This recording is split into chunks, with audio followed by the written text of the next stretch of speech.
authentically peculiar, authentically peculiar,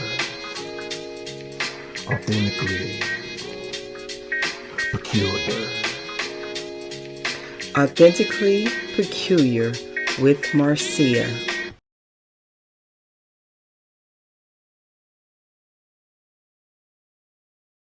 Welcome back to Authentically Peculiar with Marcia, this special edition on angry and Black women.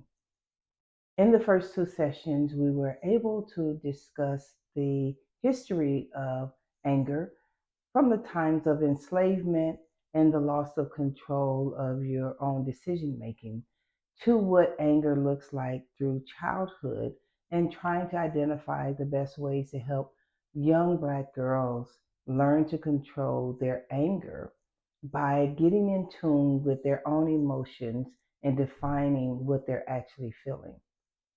In this third section of the series, we'll begin to discuss misogyny as well as how does masculine tendencies get connected to Black women, and subsequently why is it assumed that a Black woman is angry because she is assertive or strong. Once again, my daughter has graced me with her presence and asking questions, so it's more like an interview style. The initial question that was asked of me to discuss angry among Black women, we'll also discuss life situations that may prompt anger. I'm not certain what specific situations that the requester was asking about, but I'll try to hit a few that is going to really open up the door of conversation. I will say this, that if you go back to the beginning of your feelings, where you began feeling angry, or challenge yourself to go back to a space where you felt the happiness in your life and what changed from there. So we'll get started with the first question. First question: how can a woman not become angry, Black woman, become angry when a man approaches her and tells her she's too masculine? Okay, so you just gonna come right off the hip. All right. First of all, let me discuss the ideology of women, Black women being masculine.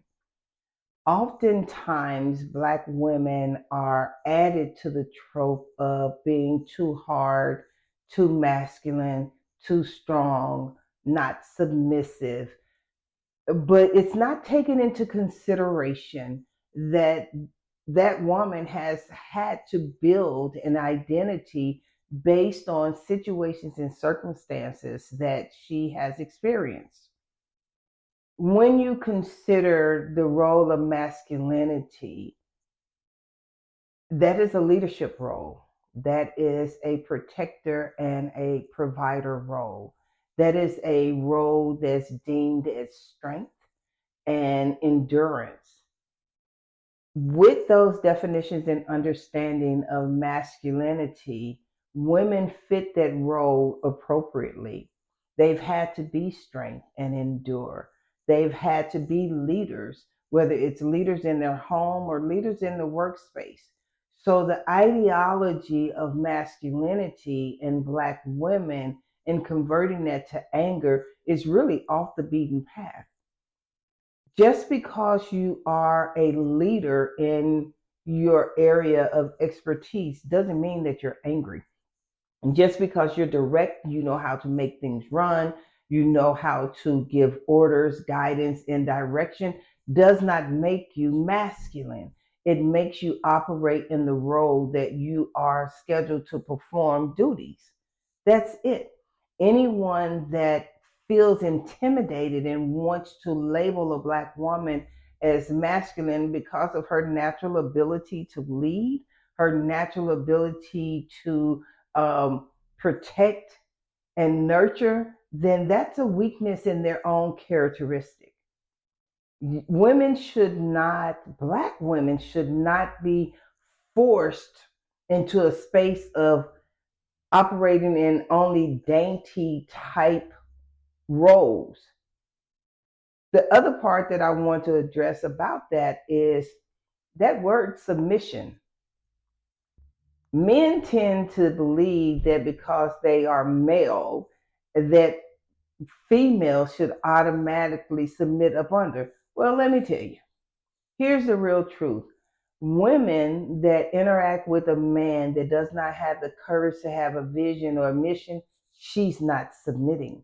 She's going to always find herself in a role of leadership, whether that's in the workplace or in the home. Even if you have a boss that started a company and he brought you in with your level of expertise and you know how to do what he's trying to accomplish and he has no clue, it's very difficult to submit to someone without having your own idea. So the connection of masculinity and Black women and anger to me is a defunct connection. It has no it has no pliable or malleable connection with it, because the truth is if I'm a natural leader, I didn't ask God to give me natural leadership ability. That doesn't make me more masculine. It makes me a leader. I hope that answers your question because I went on the soapbox with that one. Solid. Second question. As people call Black women angry Black women, how can they convey that even though they are assertive, even though they have RBF, they're not angry. Mm-hmm. They just are tired. They are tired of having to fight to be seen, having to fight to be heard, and having to fight to fit in and be enough as they are. So how can they, as Black women, present themselves to where they don't appear angry, but at the same time, they're not shying away from the situation? So to me, the appearance of anger or the perception of anger is subjective. It's subjective to the person that's making the accusatory tone that a Black woman is angry. You can be in your softest space. You can deliver a message in a tone that's very calm but very direct and still be accused of being angry. It is not up to the Black woman to prove that she's not angry. It is up to the person that's making the assumption that she's angry to inquire about what she's feeling instead of assuming. It's unfair that Black women have to always be better than everyone else. You got to look better, feel better, think better, move better, the whole 9 yards and better. But yet, they're often challenged with, you got to be quiet in doing so because you intimidate everyone else. Well, if I have the ability to intimidate you, that's a you problem, not a me problem. So as for women, I would encourage you, don't try to prove them wrong. I remember working for the federal government, IRS, and there was this rumor. I mean, I had the definition of I was mean. And I'm never mean. I am extremely direct. I'm extremely direct. And I know that my delivery is direct. I, you know, detail it or curve it based on the situation. And when people would come in my office, I had a sign on my door that said, when you enter my office, come in with a thought and you'll exit with a plan on how you're going to accomplish that thought. Oftentimes people would come in my office and they would say, "You're nothing like what they said." And my response would always be, "Shh, don't tell them." Most of the people that's saying that I'm angry, most of the people that's saying that they don't like me, they've never had a one-on-one interaction with me. And it's not your job or my job to make them believe anything different. Listen, we have got to get out of that space as Black women from trying to prove that we're not angry. All we need to do is show up and be ourselves, be our authentic self. Now, if you wrestle with moving into forms of aggression and hostility and all those kind of things, you need to be true to yourself and you need to make the necessary adjustments. But as far as what someone else perceives, that's subjective within itself. Next question would be, throughout life, when women face obstacles and they go through things, what's a way to not become bitter and angry? Ooh, that's a really good question. When you consider anger with a side shot of bitter, you have to identify again, why am I angry? What hurt me? What promises were broken? What situation bent me to be bitter? It takes a lot to get to bitter because bitter is ongoing and unrelenting. It's non forgiving, it's holding. Here's the thing I want you to consider. I want you to think about someone who you believe is always angry. And I want you to think about their health conditions. If they're operating in bitterness, in that anger, 9 times out of 10, they got some issues with their heart, with their gut, with their head, because they're unrelenting, they're unforgiving, they won't let go. They hold on to things as if it's a grudge with teeth. You have to give yourself permission to get better and not bitter. You have to give yourself permission. I'm telling you, everything that I know inside of me as a trauma specialized therapist, you've got to get to the root. You've got to get to the truth of the root that has caused you to be angry in the first place. Right. Sorry. Next question. When having to juggle being a single mother, working, and outside people, how do you not become angry with the amount of pressure that's on you to show up for everyone but yourself? Ooh. So, coming from a single mother's perspective, the one thing that I had to learn as a single mom that helped to reduce my anger was to consider me. We are so busy as single moms wanting to make sure that our children don't experience disappointments or letdowns or anything like that, that we will run ourselves and burn candles on both ends, and it's unfair. What you have to do, and I learned this actually from my children, kind of in an inadvertent way. My son was sent to Afghanistan to fight in the war, and it was me and the baby girl. And my children had seen me sacrifice for them and not necessarily take care of me. And my son called from Afghanistan one day, and my daughter said, "Can you believe your mama finally bought her some tennis shoes?"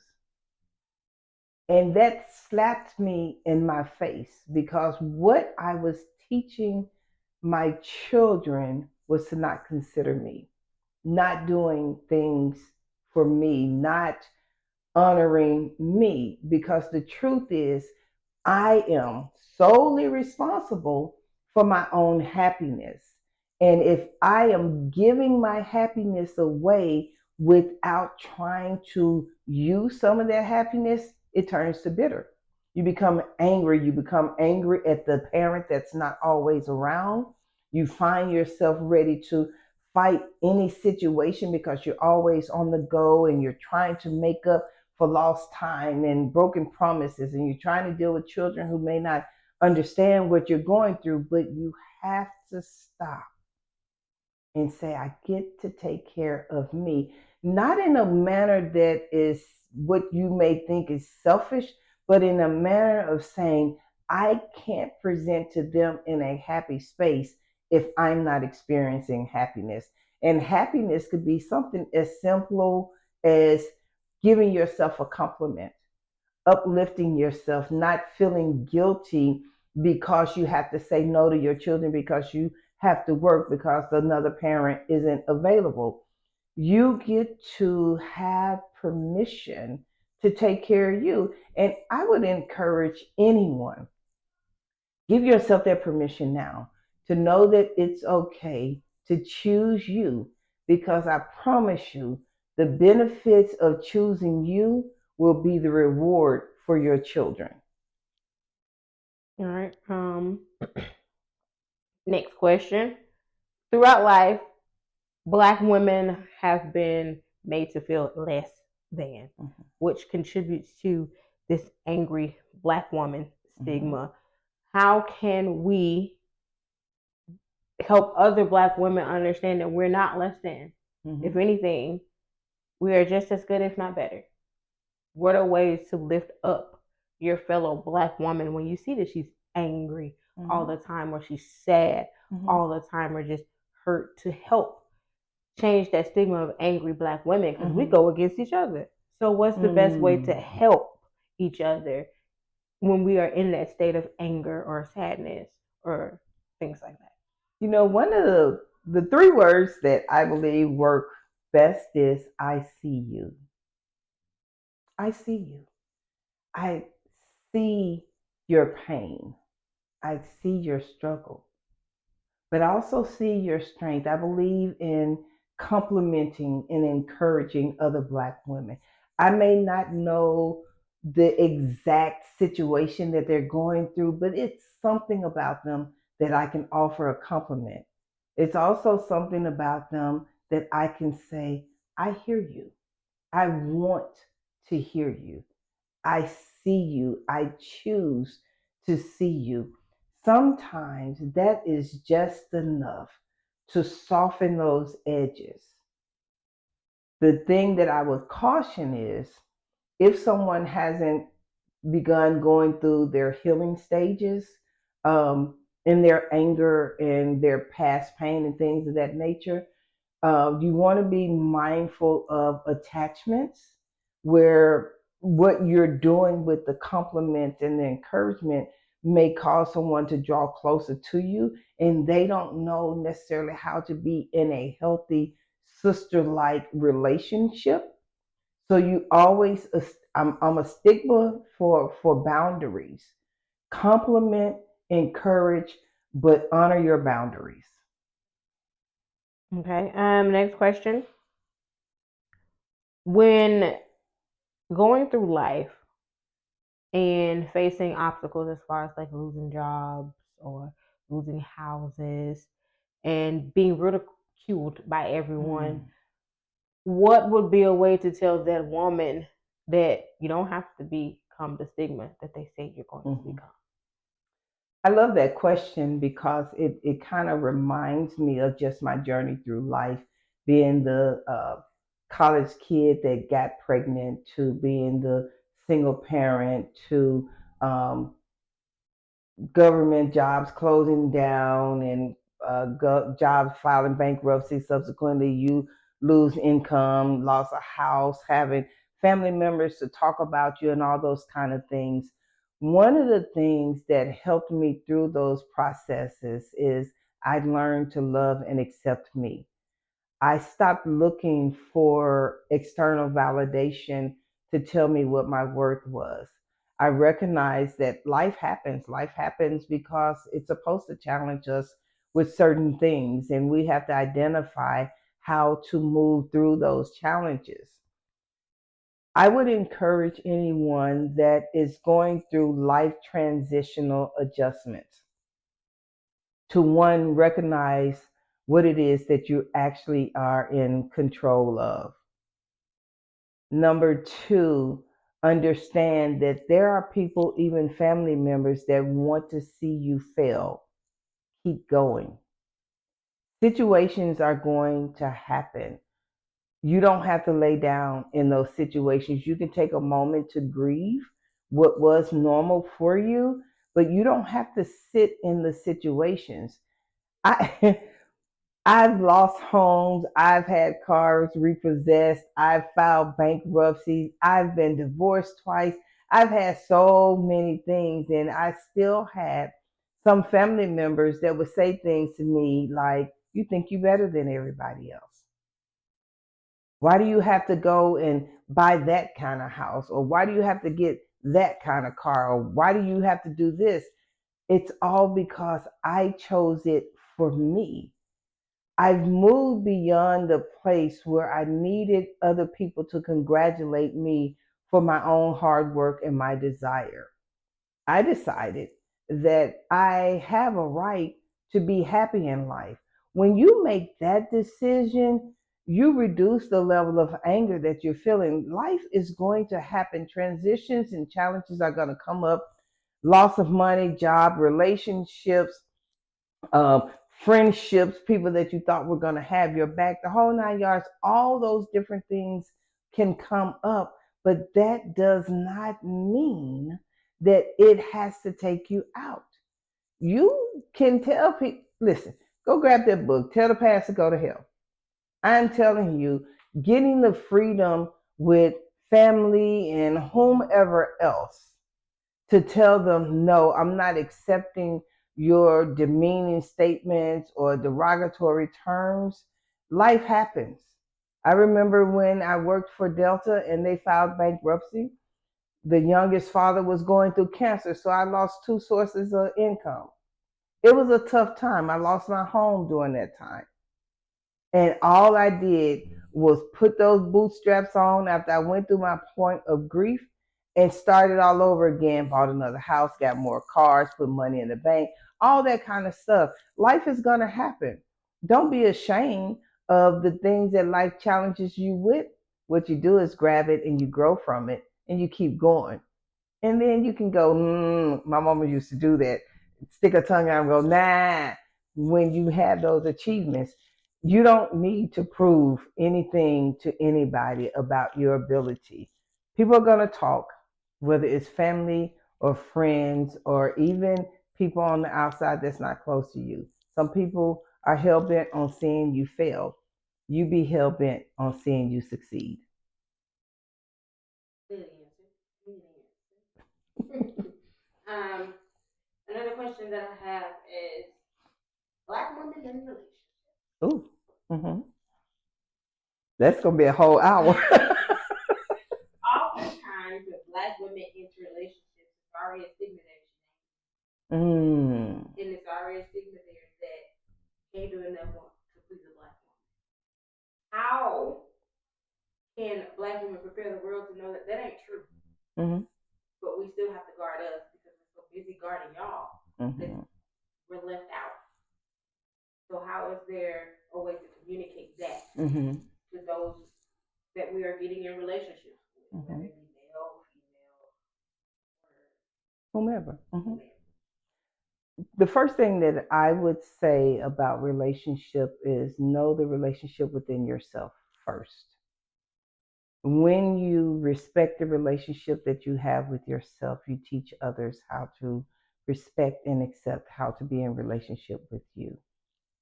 Unfortunately, there are some who believe that Black women are always angry in a relationship. The truth is, Black women have given themselves permission to have a standard. They've set boundaries and they've set expectations. The unfortunate side is there are so many who don't know how to be in relationship and they didn't have anything to observe. So they come in. A lot of times I've seen it where men have been raised by a single mom and they're angry at mom because mom was tough on them or dad wasn't around or they saw men use mom and all those kind of things. And they bring that into the relationship and it's not healed. And so when they run into a woman that is strong, that was raised maybe by a single mother or raised by two parents or maybe raised by their dad who has been told and affirm that they're strong and they're lovable and all of those kind of things, there's a conflict. The first thing that I would challenge anyone to do in getting in a relationship is asking the question, who taught you how to be in a relationship? Second question that I would ask is, what's your expectation in a relationship? My third question is, what are you bringing to the table in a relationship? Do you know how to effectively communicate? Do you have conflict resolution skills, problem solving skills? What's your money like? What's your credit like? What's your vision like? Can you support me as a motivated woman that has a vision? Can I support you in your vision? Are you intimidated if someone hears your vision and say, hey, I can help you get there? Because I've seen that happen a lot. You have to be willing to ask the right questions to understand where people are. Oftentimes, because the world says that we're not enough if we're not married or in relationship and all that kind of stuff, that's not true. You're more than enough. You're everything that you need to be for the right person, including yourself. You shouldn't have to rearrange who you are just so that you can be in a relationship. But the biggest thing is knowing who you are so that you can operate in a space of being able to tell another person that you're in a relationship with what your expectations are, what your boundaries are, and what you bring to the table. Those were some very good questions. You pulled a lot out of my past history in life and just really offsetting the connection of misogyny and masculinity and women, black women, and the component of being angry. Being able to walk away from this conversation, my hope is that you get into a space where you love you enough to want to identify what your triggers are. You love you enough to be able to embrace conversation and communicate what your needs are, what your boundaries and expectations are, but more importantly, knowing how to love you at all costs, putting you first, not in a selfish manner, but in a manner to understand that putting you first is survival. That is how you're going to function. Oftentimes, and I really want you all to get this, oftentimes in relationship, you do things for others that you actually want done for you. You will love on them, you will nurture them, you will encourage them, and you will build them up, all while you're operating in a deficit because they don't know how to give that back to you. It is an unbalanced situation.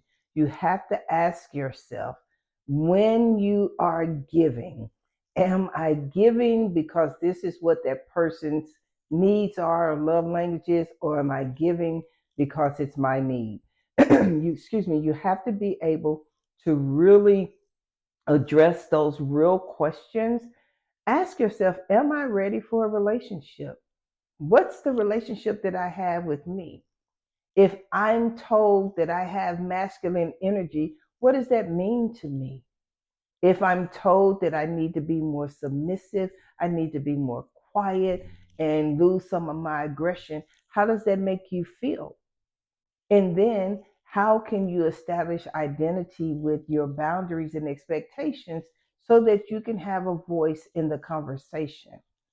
Never allow anyone to put a title on you that's not yours. When you're going through life transitions and situations, you don't have to be angry about them. You can be upset and you can be disappointed that things happen, but give yourself permission to sit in it for a moment, grieve those moments, and then identify your plan. That includes if you have to actually change your network, if you have to change your support system, if you have to reach out outside of your comfort zone to get the insight and the assistance that you need, it's still available. Don't shortchange yourself because of the masculine idea that people are trying to plant on Black women nowadays. It's a way to create separation within the Black community. It's unfair and it's unjust. To me, It's a lot of people with low self-esteem that's using it as a way to tear Black women down. And I won't be a party to that situation. I'm going to always stand in the natural ability of my gifts and my leadership. I'm also going to understand the importance of the relationship that I have with me. I hope that as we move into the last part of the series, which is just really offering some helpful tools to help you move past some of that anger, some resources, some things, some books that you can read. My goal is to help equip you so that when you're starting to feel that rage in your body, and we'll talk about that in the next part, what it feels like when rage comes up in your body and some of the things that you can do to redirect it. Again, go out to Amazon or MarciaBlaneBooks.com, grab your copy of Tell the Past to Go to Hell. Go to MarciaBlane.com and go ahead and subscribe for your weekly newsletter, as well as follow, like, support, and share all of my content by looking up Authentically Peculiar with Marcia or Marcia Blane. I'll see you at the last and final session. Take good care. Thank you for listening to Authentically Peculiar with Marcia. Follow us on your favorite streaming app.